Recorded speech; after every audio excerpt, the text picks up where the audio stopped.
Sholat ada namanya niat, kita ingat mengucapkan niat adalah sunnah.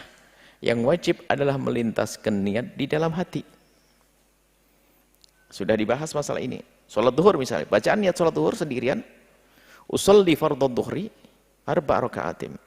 Mustaqbilal kiblati adaan lillahi ta'ala. Ini kesempurnaan niat. Tapi ini, usolli fardhu dhuhri arba' raka'atim mustaqbilal kiblati adaan lillahi ta'ala. Usolli fardhu dhuhri, aku melaksanakan fardhu duhur 4 rakaat dengan menghadap kiblat, adaan, ada bukan qadha, lillahi ta'ala, karena Allah ta'ala. Kemudian membaca takbir. Jadi ini belum niat yang sesungguhnya, muqaddimahnya niat. Sebab niat yang sesungguhnya adalah waktu dia mengucapkan Allahu Akbar. Dan dia dalam Allahu Akbar harus melintaskan niat tersebut. Cuma niat tadi panjang. Mungkin kalau melintaskan niat itu akan menjadikan orang was-was kadang. Maka yang boleh difahami dalam sholat fardu yang perlu dilintaskan hanya 3.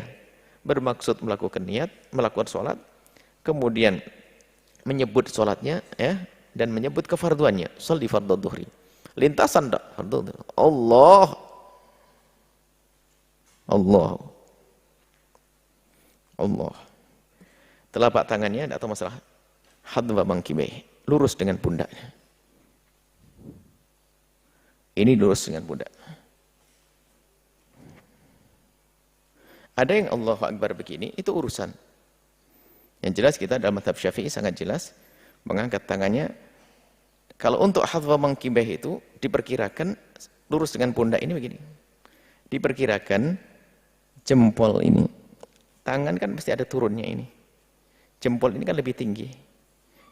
Nah, jempol ini adalah pas diperkirakan di ujung telinga yang lembut ini.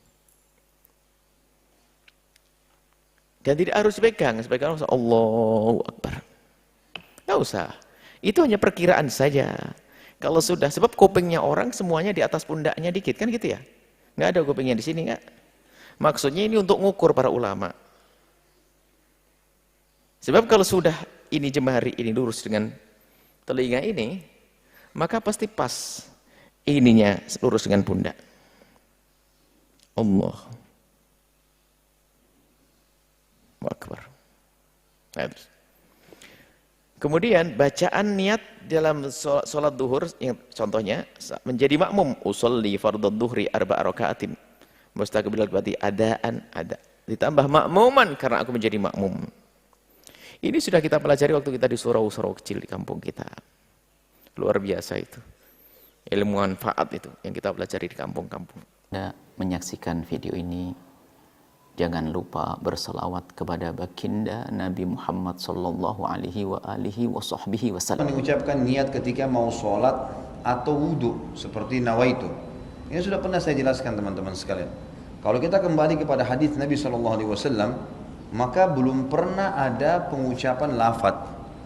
Tidak pernah ada satupun hadis Nabi SAW yang berbunyi nawaitu shoma ghadin, usolli fardhu salatid duhur, nawaitul wudu. Ini tidak pernah ada lafaz hadisnya. Dari mana ini? Ini dari teman-teman kita yang menisbatkan diri kepada mazhab Syafi'iyah di Mesir, tepatnya di Al-Azhar. Disusunlah mereka mengatakan niat itu harus, ya, supaya orang itu tidak lupa dan jelas dia ucapkan dengan lisannya. Lalu disusunlah niat-niat itu. Kalau mau sholat, usolli fardhu salatid duhur, nawaitu shoma ghadin untuk puasa, nawaitul wudu'a dan seterusnya. Ini semua disusun. Mereka pun mengatakan dalam buku-buku mereka, ini adalah niat pelengkap, bukan niat asas. Niat asas dalam hati. Kalau ada seseorang mengucapkan dengan lisannya nawaitu shoma ghadin, usolli fardhu salatid duhur, tapi hatinya enggak niat sholat, enggak diterima. Tapi kalau ada orang niat dalam hatinya memang mau sholat duhur dan dia lupa ucapkan usolli fardhu salatid duhur, diterima sholatnya karena asas niat adalah hati. Ini pendapat yang menisbatkan diri kepada Syafi'iyah, adanya niat dengan lisan tapi itu pelengkap, bukan itu asas. Bukan itu asas, gitu kan. Kalau jumhur ulama, Imam Ahmad, Imam Malik, Imam Abu Hanifah mengatakan tidak ada niat kecuali dalam hati. Seperti contoh, Bapak Ibu tadi mau sholat isya, begitu iqamah kita berdiri di shaf. Bukankah dalam hati kita sudah niat mau sholat isya? Kan tidak mungkin sholat maghrib, nggak mungkin sholat subuh, nggak mungkin. Sama pada saat kita berdiri di shaf belakang jadi makmum, ada imam, kita di belakang, bukankah sesuatu niat jadi makmum? Bukankah tadi imam kita pada saat maju di tempat imamnya dia sudah niat mau jadi imam dalam hatinya? Ya itulah niat sholat. Dia tidak perlu mengatakan makmuman, imaman. Yang sudah jelas dia jadi makmum dia. Sudah jelas-jelas dia begini. Dia mau sholat duha. Dia berdiri mau sholat duha. Tidak mungkin dia niat sholat duhur. Itulah niatnya. Dan ini yang dikatakan oleh para jumhur ulama. Bahwasanya niat tidak perlu dengan lafaz. Karena belum pernah ada dinukil dari Nabi SAW seperti itu. Satu-satunya yang disebutkan dan didengarkan oleh para sahabat. Itu adalah waktu Nabi SAW menyebutkan niat haji dan umrohnya. Itu pun ada sebagian ulama yang mengatakan itu bukan niatnya, itu termasuk dalam talbiyahnya. Dia bilang mengatakan labbaik Allahumma umratan. Ya Allah aku niat aku menjawab panggilan umrahmu. Labbaik Allahumma hajjan, ya Allah saya jawab panggilan hajimu, gitu kan. Jadi Allahu alam, yang saya melihat pribadi, saya melihat dari apa yang telah dituliskan para ulama ini, kita kembali kepada jumhur ulama yang mengatakan tidak ada lafaz niat, karena dalam pemahaman pun ini bukan dari Imam Syafi'i ya, dari pengikut Imam Syafi'i yang datang setelahnya ya. Karena Al-Azhar ini ada jauh setelah Imam Syafi'i, jauh. Imam Syafi'i tahun berapa? Tahun 204 meninggal dunia, gitu kan. Sementara Al-Azhar ini ada tahun berapa gitu ya. Jadi sudah jauh. Makanya datang pengikut-pengikut yang menisbatkan diri lalu kemudian memasukkan dalam sebuah madhab. Allahu alam. Hadirkan dari awal, kalau itu bisa, maka itu yang paling utama tanpa harus melafadzkan. Kesimpulannya satu, pertama, melafadzkan niat itu bukan niat, tapi hanya membantu menguatkan niat. Jadi bagi yang mengamalkan melafadzkan, usolli dan sebagainya, mohon maaf, jangan dipahami lafadz itu sebagai niat. Yang kalau tidak usolli, tidak sah sholatnya. Itu salah cara berpikirnya, keliru. Karena melafadzkan itu bukan niat. Jadi kalau Anda bermakmum di belakang imam yang tidak usolli, jangan disimpulkan imamnya tidak sah sholatnya. Imamnya kemudian mulai menghadap kiblat, lalu bertakbir, Allahu Akbar, menyimpang, tidak usolli. Kenapa? Karena umumnya tidak berkata saya akan sholat, dia cuma berkata Allahu Akbar. Usolli itu kan saya akan sholat, dia tidak berniat tuh, tidak usolli, dia hanya Allahu Akbar. Dia lupa kalau sholat dibuka dengan kalimat Allahu Akbar. Niatnya di dalam hati. Siapa yang bilang? Nabi yang menyampaikan itu. Contohnya Imam Asy-Syafi'i bahkan menuliskan dalam kitabnya. Jadi begitu mengatakan Allahu Akbar, hatinya mengiringi dengan niat. Jelas? Yang kedua, lafaz ini sebetulnya tidak diatur dalam kalimat-kalimat yang khusus. Ya, kenapa? Karena dikaitkan dengan ibadah yang dikerjakan. Karena itu sepanjang lafaznya ada untuk menguatkan, silahkan. Makanya orang Arab pakai bahasa Arab. Sholli fardhas subhi. Ya kan? Rak'ataini mustaqbilal qiblati imaman lillahi ta'ala. Allahu Akbar. Arab. Di hatinya juga begitu. Jelas ya? Tidak ada lafaz yang khusus. Jadi kalau Anda nanti yang misalnya berbeda pendapat dengan yang ini, mengatakan itu kan lafaznya tidak ada dari Nabi. Emang nggak ada. Mau dicari sampai kiamat kurang 2 hari juga akan ketemu. Akan ketemu. Karena lafaz ini dibantu menguatkan niat. Taat itu dihadirkan sesuai dengan kondisinya. Apa yang di hati itu yang dikeluarkan. Bahkan kalau Anda ingin ucapkan dalam bahasa Indonesia pun sah. Karena belum masuk sholat. Sholatnya dibuka dalam takbir. Niatnya di hati. Anda ingin kuatkan. Duh Gusti. Ya. Abdi badai sholat subuh 2 rakaat. Nyuhunkan khusyuk ya Allah. Sebagai makmum lillahi ta'ala. Allahu Akbar. Hati mengikuti. Kemudian bertakbir, sah salatnya. Jangan katakan itu tidak sah karena nggak pakai usolli. Itu bahasa Arabnya usolli. Kan? Fardhu subhi rak'ataini mustaqbilal qiblati ma'muman lillahi ta'ala. Paham di sini? Jadi kalau kita menguasai banyak bahasa juga enak, gitu kan? Bahasa Arab kuasai, bahasa Indonesia pahami, bahasa Inggris itu kan kuasai, bahasa Jepang, bahasa Sunda, hebat. Di terjemahan bisa berbagai bahasa. Die hard, hesepae. Die hard tu can pae kene. Die hard tri tu pae. Bisa ya.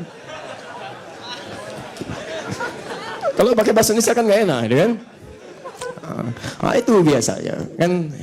Banyaklah, tapi juga tidak semua amalan, tidak semua amalan menggunakan bahasa lokal, nggak bisa. Sholatnya kalau sudah masuk takbir nggak boleh pakai bahasa selain Arab, nggak bisa. Karena itu langsung diberi petunjuk langsung dengan lafadznya, bahasa nabinya. Awas, bahasa nabinya lihat-lihat. Sallu kama ra'aitumuni usolli. Sholatlah kalian seperti melihat saya sholat. Bagaimana caranya? Saat dimulai dari awal sampai akhir ikuti Nabi. Di luar kasus yang terjadi pada zaman Nabi, silahkan di luar sholat boleh. Tapi dalam sholat tidak, karena semua bacaan mesti sama dengan Nabi. Jangankan Anda mengucapkan dalam bahasa yang lain, diterjemahkan pun nggak boleh. Nggak boleh, awas. Sekarang banyak yang kreatif tuh. Itu dosa tuh. Penerjemahnya, orang sholatnya, macam-macamnya. Ini ada imam sholat, sampingnya penerjemah. Bayangkan. Apa Allah nggak paham dengan bacaan Anda? Yang lain bisa. Kenapa cuma Anda yang nggak paham dengan bacaan itu? Allahu Akbar. Allah Maha Besar. Bayangkan. Saya nggak kebayang kalau yang nggak bisa bahasa Indonesia. Dibawa ke daerah pedalaman di Sunda. Diterjemahkan sama Sunda. Allahu Akbar. Gusti Anu Agung. Betawi yang nggak bisa bahasa Indonesia. Allahu Akbar. Tuhan gua gede. Kacau ibadah itu. Dan itu nggak benar. Itu nggak benar. Hilangkan coret yang seperti ini. Paham sampai sini? Kesimpulan yang pertama, apakah melafadzkan niat bagian dari niat? Bukan. Melafadzkan niat itu bukan niat. Melafadzkan niat untuk menguatkan niat. Kalau tidak melafadzkan, apakah sah sholatnya? Sah sholatnya. Kalau tidak berniat tapi melafadzkan, apakah sah sholatnya? Mustahil. Bagaimana bisa melafadzkan kalau nggak ada niatnya?